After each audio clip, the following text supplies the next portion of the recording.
Bienvenidos a un nuevo capítulo de nuestra travesía por la historia sagrada. Hoy nos adentramos en el libro de Éxodo, una historia épica de esclavitud, liberación y pacto. Aquí, el pueblo de Israel ya no vive como invitado de honor en Egipto, sino como esclavo bajo el yugo de un faraón temeroso. Los descendientes de Jacob se habían multiplicado, y su número despertó el pánico en el corazón del rey de Egipto. Para controlarlos, decidió oprimirlos con trabajos forzados, cadenas y un sufrimiento sin fin. Los obligó a construir ciudades enteras, los agotó con cargas insoportables y trató de quebrar su espíritu. Pero, paradójicamente, cuanto más los aplastaban, más crecían y se fortalecían. La crueldad del faraón escaló hasta un punto inimaginable. Ordenó que todo niño hebreo, recién nacido, fuera arrojado al río Nilo, un decreto de muerte que buscaba aniquilar el futuro de un pueblo. En medio de esta oscuridad, en el corazón de una familia hebrea, nació un niño. Su madre, al ver su belleza, desafió el decreto y lo escondió durante 3 meses. Pero sabía que no podía protegerlo para siempre. Con el corazón roto, pero aferrada a una pequeña esperanza, tejió una canasta, la cubrió con brea y pez, y colocó a su hijo en las aguas del Nilo, confiándolo a la providencia. El destino quiso que fuera la propia hija del faraón quien encontrara la canasta. Al ver al niño llorar, sintió compasión y decidió adoptarlo, criándolo como si fuera su propio hijo. Lo llamó Moisés. Sin saberlo, la princesa de Egipto estaba salvando al hombre que Dios usaría para liberar a su pueblo. Moisés creció en el lujo del palacio. Fue educado en toda la sabiduría y el conocimiento de la civilización más poderosa del mundo. Pero a pesar de su estatus de príncipe, en su corazón latía una verdad innegable. En su sangre era hebrea. Un día, esa verdad chocó violentamente con la realidad. Al ver cómo un capataz egipcio golpeaba brutalmente a un esclavo hebreo, la ira se apoderó de Moisés. En un impulso, intervino y mató al egipcio, escondiendo luego su cuerpo en la arena. Pensó que su acto había quedado en secreto, pero pronto descubrió que no era así. Temiendo por su vida, Moisés huyó de Egipto, dejando atrás el palacio, el poder y su identidad de príncipe. Su destino lo llevó al desierto de Madián. Allí, el hombre que pudo haber gobernado un imperio se convirtió en un simple pastor de ovejas. Pasó 40 largos años en el silencio y la soledad del desierto, un tiempo de anonimato y humildad. Fue en ese lugar, lejos del ruido del mundo, donde Dios decidió que era el momento de llamarlo. Un día, mientras cuidaba su rebaño cerca del monte Horeb, Moisés fue testigo de algo extraordinario. Una zarza ardía en llamas, pero no se consumía. Lleno de curiosidad, se acercó y desde el fuego escuchó una voz que lo llamaba por su nombre. Era Dios, revelándose como el Dios de sus antepasados, Abraham, Isaac y Jacob. Le dijo que había visto la aflicción de su pueblo en Egipto, que había escuchado su clamor desesperado y que había descendido para liberarlos. Y para esa misión había elegido a Moisés. Moisés, el pastor fugitivo, dudó, se sintió pequeño, incapaz, sin elocuencia. ¿Quién soy yo para ir ante el faraón?, preguntó. Pero Dios le dio una promesa que cambiaría todo.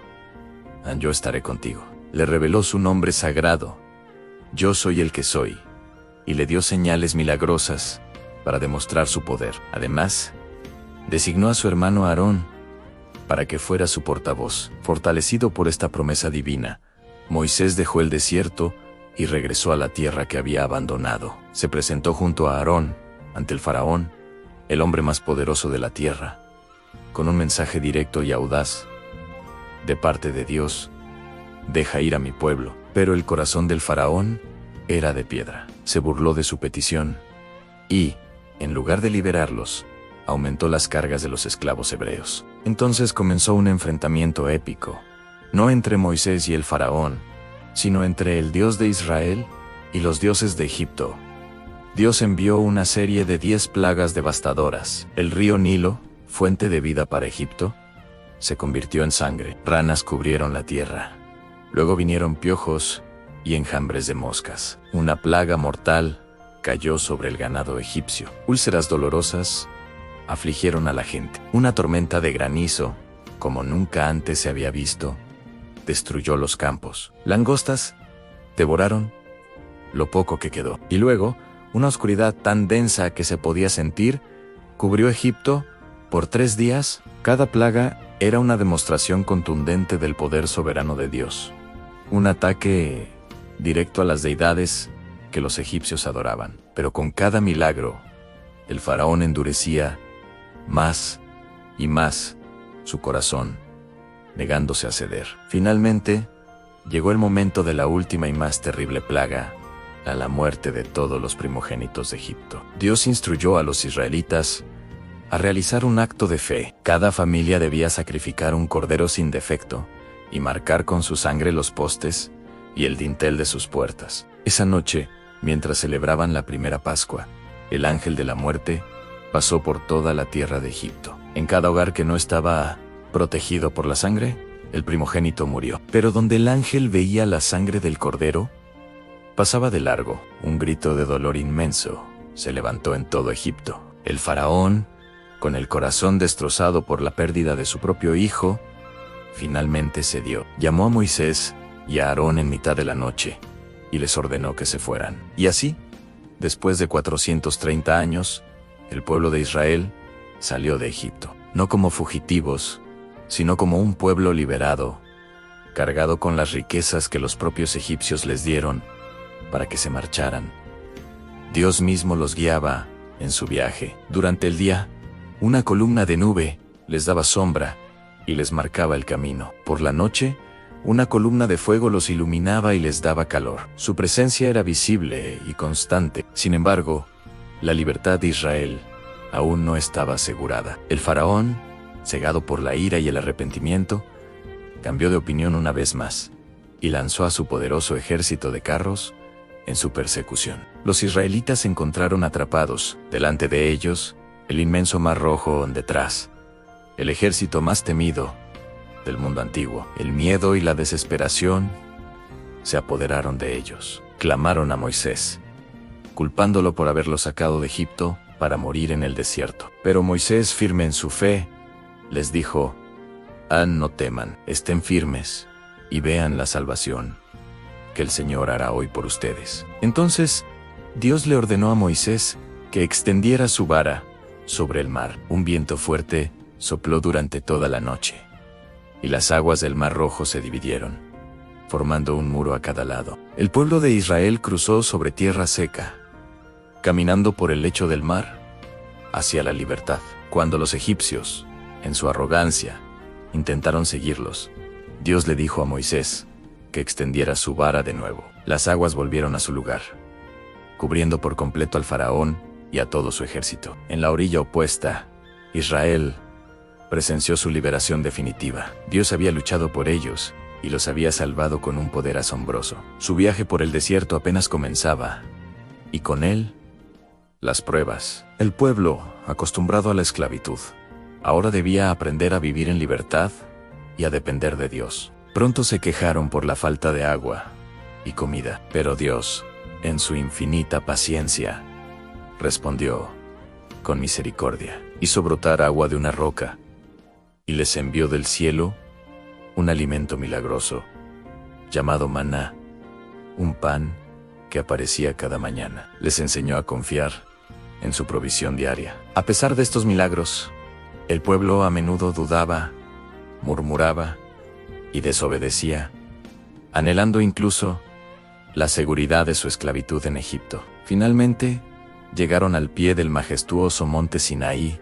Allí, en un despliegue impresionante de poder y gloria, con truenos, relámpagos y una densa nube, Dios descendió sobre la montaña. Llamó a Moisés y selló un pacto con la nación de Israel. Les entregó su ley, comenzando con los 10 mandamientos, grabados en tablas de piedra. Estas no eran solo reglas arbitrarias, sino una guía para que vivieran como un pueblo santo, apartado para Dios. Les enseñó cómo adorarlo, cómo relacionarse con justicia y compasión. Y les dio los planos detallados para construir un tabernáculo, una tienda sagrada donde su gloriosa presencia habitaría en medio de ellos. Pero mientras Moisés estaba en la cima del monte, recibiendo la ley de Dios, el pueblo abajo demostró su fragilidad. Impacientes por su ausencia, le pidieron a Aarón que les hiciera un dios que pudieran ver. Construyeron un becerro de oro y lo adoraron,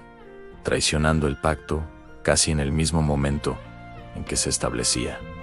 Fue un acto de infidelidad devastador. Moisés, al bajar del monte y ver la idolatría, se llenó de ira y rompió las tablas de la ley. Sin embargo, intercedió apasionadamente por su pueblo ante Dios, suplicando por misericordia. Y Dios, aunque castigó el pecado, escuchó la oración de Moisés y renovó su pacto. El libro de Éxodo concluye con la finalización del tabernáculo. Una vez que todo fue construido exactamente como Dios había mandado, la gloria del Señor llenó la morada. Su presencia descendió de una manera tan poderosa y tangible que ni siquiera Moisés podía entrar. El pueblo que había comenzado como esclavo, ahora era una nación libre. Un pueblo guiado por un Dios visible, protegido por su pacto y sostenido por su promesa. Éxodo es la historia de un Dios que escucha el clamor de los oprimidos, un Dios que libera con un poder que sacude imperios, un Dios que guía con paciencia a un pueblo imperfecto a través del desierto, y sobre todo, un Dios que anhela habitar en medio de su gente, un Dios que camina con ellos rumbo a la tierra prometida. Es el relato fundamental de la redención, un eco de la libertad que resuena a través de los siglos. Gracias por acompañarnos en este increíble viaje. Si esta historia te ha inspirado, no olvides darle me gusta, compartirla y suscribirte para no perderte nuestro próximo capítulo. Nos vemos pronto.